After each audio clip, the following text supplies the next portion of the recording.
Something in teachers makes them smile with glee when announcing examinations. So when Mr. Rahim wore a ear-to-ear grin that Monday morning, we suspected that something was afoot, something sinister. Sure enough, the great gentleman announced the examination dates and gave us the timetable. Exams were a month away. I closed my eyes, immediately saw days without football, nights without and incessant nagging from Ma.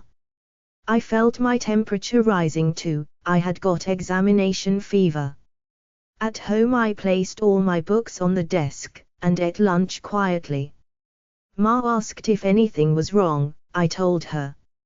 Immediately she called Pa.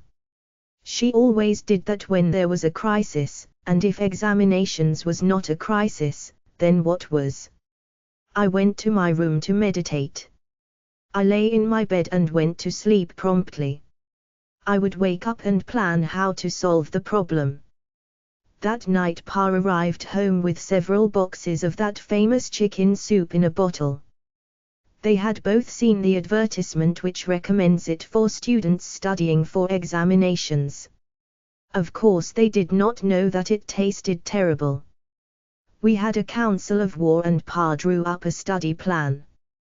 I was right, no TV, no football, no afternoon nap, no nothing until the last day of the examination.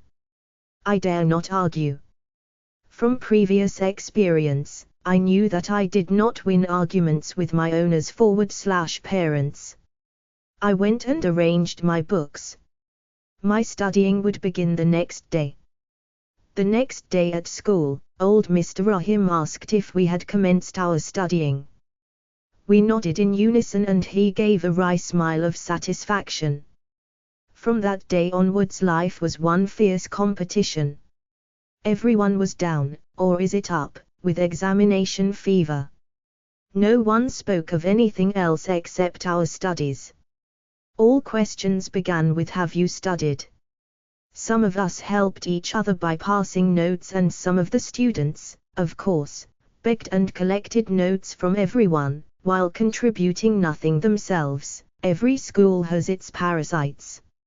Not surprisingly, all of us came to school with tired, red eyes, the result of burning the midnight oil.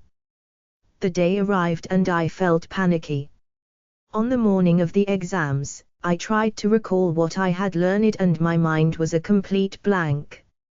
I went to the altar and muttered some prayers and left with the attitude of a warrior going for his last battle.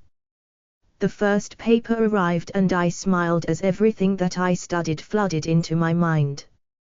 I looked around and saw that all the guys were smiling too. It looked like we had the exam licked. In fact we did. The whole exam was a breeze. On the last day of the exam we let loose. As a gang we went to the cinema. No one was allowed to talk about the exam under pain of being ducked in the school pond. No one did.